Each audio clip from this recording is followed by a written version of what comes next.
Hi, I'm S.L. Canton, and this is the second video of the five-part series on the Iran war. And today we'll talk about how Iran has been weakened. Okay. And this is important because when I look at social media, there are so many people who are saying, oh, Iran is winning. Iran has won. There is nothing the US can do. And this is just sheer total ignorance, and they're falling for the propaganda.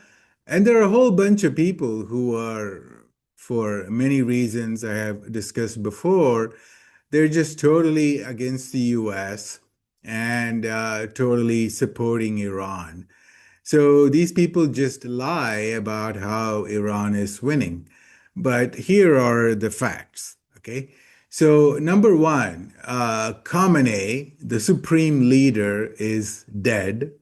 Okay. He was killed on February 28th. And his son, Mojtaba Khamenei, he's also probably dead. Okay. Nobody has seen him. He has not made any public appearance. He doesn't even record a video. He doesn't even record an audio message for the Iranian people. Okay. So just imagine if, say, Trump has not been seen in 4 months and the White House keeps sending message every day saying, Trump said this. President Trump said this. President Trump wants to do this. Blah, blah, blah. People will be laughing, okay? For example, if nobody has seen Xi Jinping in like 2 weeks, the social media erupts with all kinds of conspiracy theories. But with Mujtaba Khamenei, even the Western media are just repeating nonsense like, according to the supreme leader, Khamenei, blah, blah, blah. This is so ridiculous. So he's either in coma or he's more likely dead, and the IRGC is just forming a little group of high-level people and releasing their own messages and saying that Khamenei did it. Okay, so they released this one letter, which had apparently his signature, and somebody pointed out that the signature did not match Mujtaba Khamenei's previous signatures. So uh, that's a big problem. And so we know that all the top leaders of the Iranian regime were also killed on February 28th by the bombings of US and Israel. So there's a lot of division in Iran. Okay. So after the signing of the MOU, there were a whole bunch of people protesting in Tehran saying, kill the traitors, kill those people who compromise. So they were referring to the foreign minister Arakchi and Ghalibaf, the speaker of the parliament. So there's a lot of division, and while Iran has a state media, they don't have any free media or independent media. So, but they have a whole bunch of state media. And interestingly, all these state media are controlled by different groups. So you have Press TV, Force News, blah blah blah. So they have like 10 different state media, but they are controlled by 10 different groups, different factions within the IRGC. So that's why when one group will say, okay, we're going to do this, and then the next moment there will be a message on social media saying, no, that's not true, you know. And one media, one group says to Trump, okay, let's have a ceasefire. And then the very next day, there are ballistic missiles flying out of Iran. Okay. So this is because it's very decentralized, sort of like a terrorist group. If you look at the ISIS, Al Qaeda, Hezbollah, etc., they're all very decentralized. And it's one way to make sure that they survive how many ever people you kill, there will always be some crazies out there. So the same strategy is used by Iran, but of course, this also means chaos. They themselves cannot agree upon anything. So those are the facts to start with in terms of leadership. Now let's look at the economy. And this is something that the mainstream media does not spend enough time on. It's so weird. You read the New York Times, Wall Street Journal, The Economist. You would think that they would focus on the economy, but they rarely do. Like there was one article in the New York Times in the last 5 months about the deterioration of the Iranian economy. But there are lots of other groups that are, pro-freedom groups. So these people have friends and family and some secret reporters in Iran. So they release the truths about the Iranian economy. So to start with, if the war were to stop right now, it will take 15 to 20 years to rebuild Iran. Okay, 15 to 20 years if the war stops today. So it's in a terrible shape. Okay, so this is why they want to control the Strait of Hormuz and to charge $1 million per ship, and they are demanding war reparations. All this is because they don't have the money right now and they need a lot of money to rebuild the country, right? And this is also why they want the US to lift the sanctions, to release all the frozen accounts, which is like $120 billion or so. They're so desperate, they don't even have the basic amounts of money. So they are asking the UAE and Qatar for like $6 billion. It's really chump change, right? If you are a country of 90 million people and you need $6 billion so desperately, you are in deep trouble, right? So that's what is happening. And you look at the real, okay? When the Shah of Iran was there, from 1941 to January 1979, the last 20, 25 years, the real had a constant value, about 70 reals per US dollar, 70. And guess what it's now? It's not 700, it's not 7,000, it's not 70,000, it's not 700,000, it's 2 million reals per dollar. Okay. And that is the official exchange rate. So in the black market, it's probably 3, 4 million reals per dollar. So it's the worthless currency in the world.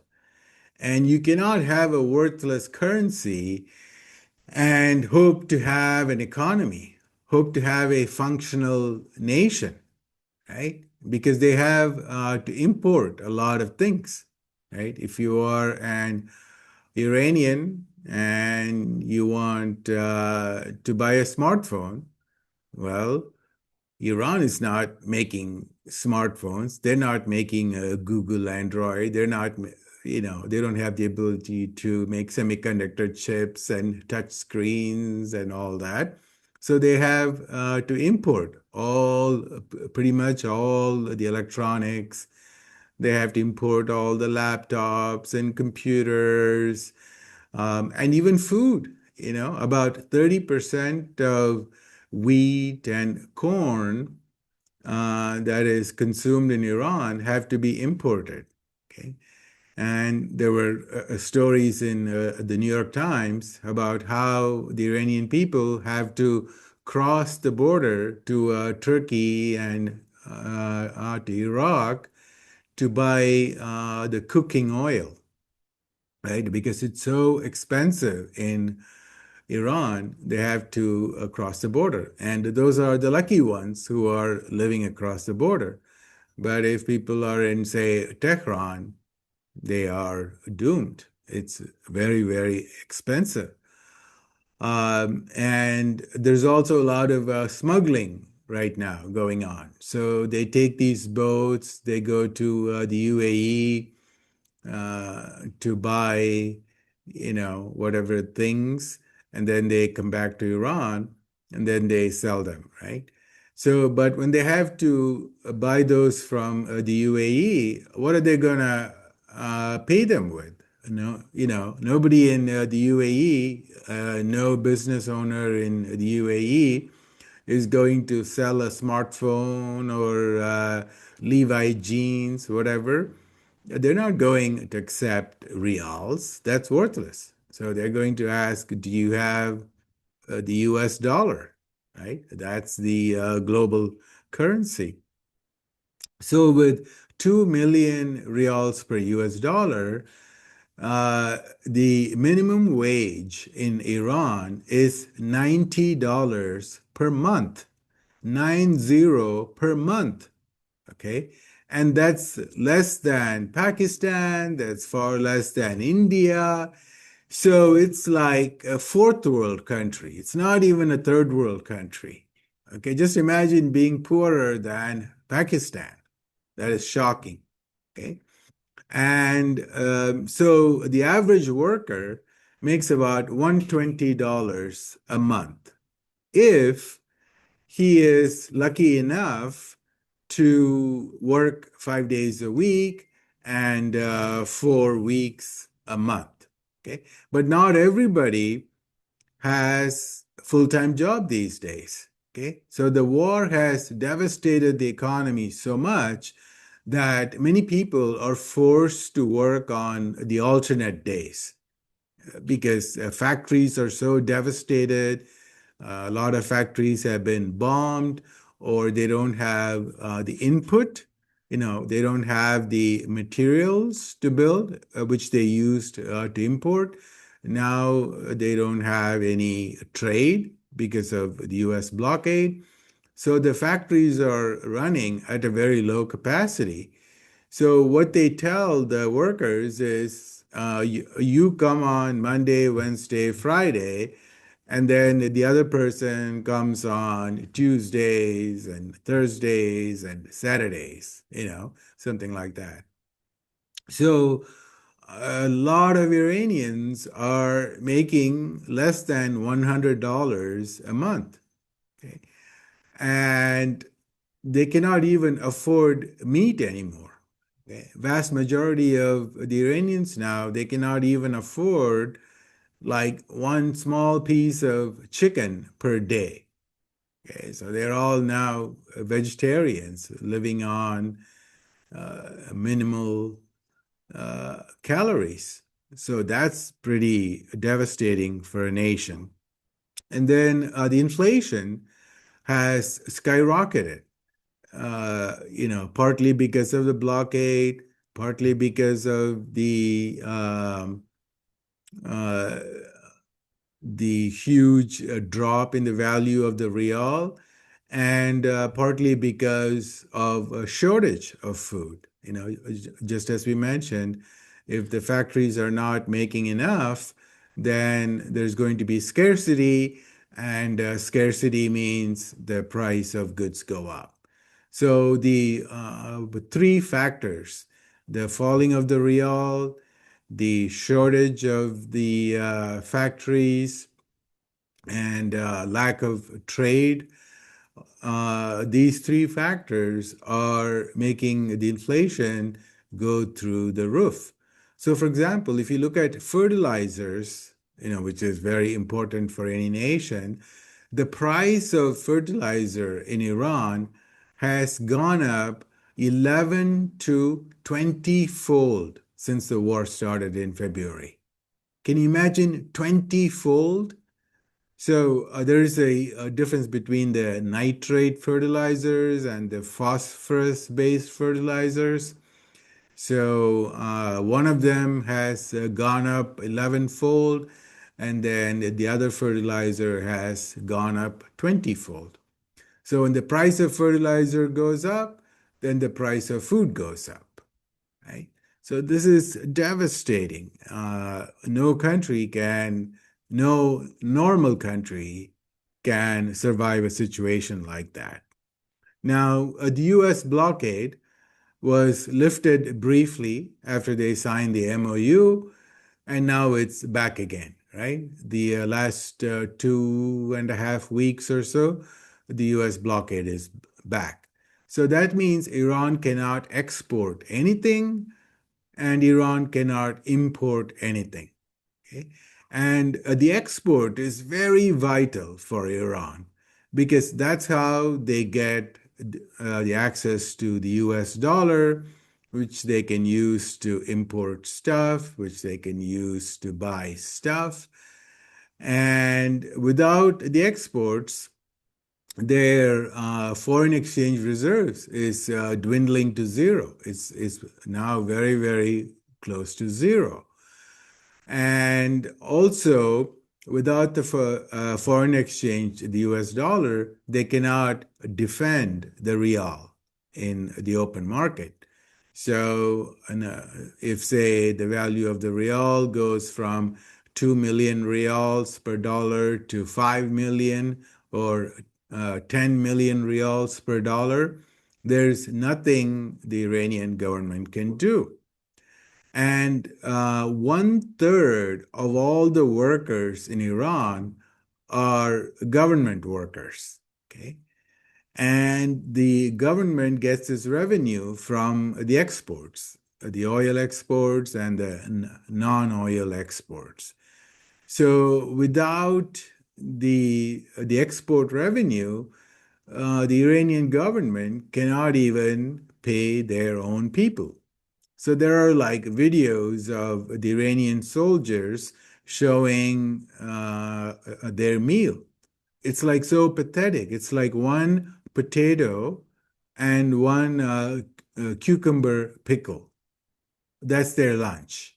Okay. So the IRGC, while there are a few millionaires and billionaires, all the regular members of the IRGC and the Besiege, they're not going to get paid. Okay.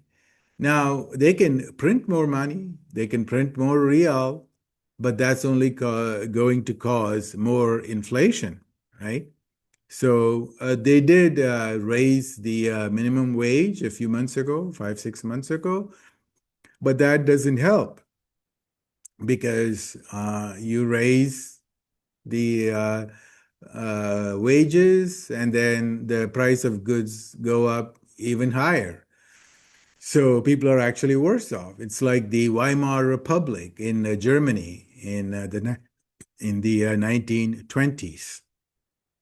Okay, and now sanctions. The U.S. sanctions are now back. They weren't. I mean, I'm not even sure if they were lifted briefly after the MOU, but the U.S. sanctions are now fully back, and all the assets of Iran are frozen. Maybe, there are some rumors that the UAE gave Iran a few $1 billion and Qatar gave Iran a few $1 billion as like ransom. So Iran would stop bombing the UAE and Qatar. Um, and that may be true. That's possibly and even probably true because lately Iran has been bombing only Kuwait, Bahrain, and Jordan. They have not been attacking the UAE and Qatar. So they're probably bribing the terrorists with some money. But still, it's not, the US is watching them very closely. So whatever they have to do, the UAE and Qatar, they have to do it very, very quietly and through some back channels because the US has, basically blocked the Iranian and, the Qatari and the Emirati banks from giving any money to Iran. And next is fuel shortage. Can you imagine that Iran, which has like second and third largest natural reserves of oil and gas, have huge gasoline shortages and diesel shortages. There are like videos on social media showing how the lines to a gas station are like 1 to 2 miles long. Just people waiting hours and hours, sometimes a whole day, just to get uh, some gasoline for their car or their vehicles, vans, trucks, whatever. And they also have limits, right? They have rations. So you cannot just go buy how much ever you want. So they have rations saying that each household or each vehicle can get only so many gallons or liters of fuel per week. So that's really limited, and obviously that has a huge impact on transportation, farmers, the whole the economy. No economy can survive without fuel. So that's there. And then the steel industry.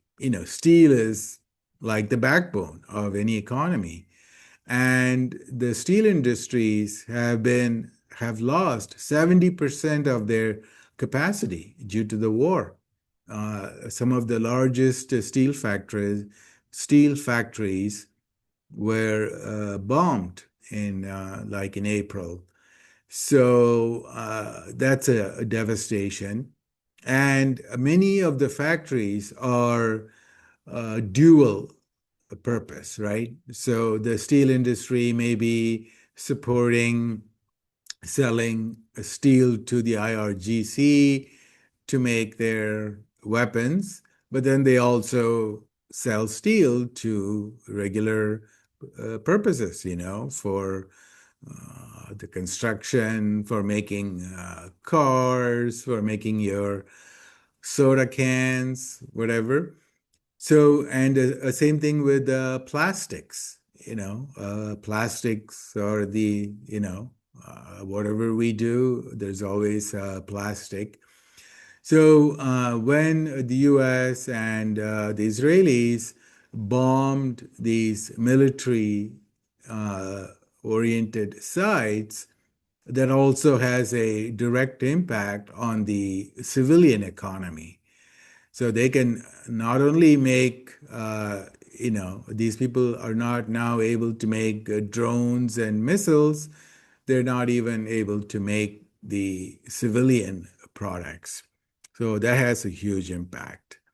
And the military has been devastated, obviously. They lost all their entire Navy, they've lost the Air Force. So many hundreds of military bases have been bombed. More than half of their missile launchers have been destroyed. So these are all very, very bad news. And of course, they have now enough to cause troubles, right? Because Iran is a huge country. It's like 4.5 times the size of Germany. So they have spread out all their missiles. So they're still able to fire, 5, 10 missiles per week. And they still have a lot of drones, which are very easy to hide and very easy to launch. And then the launchers can go inside the tunnels and mountains.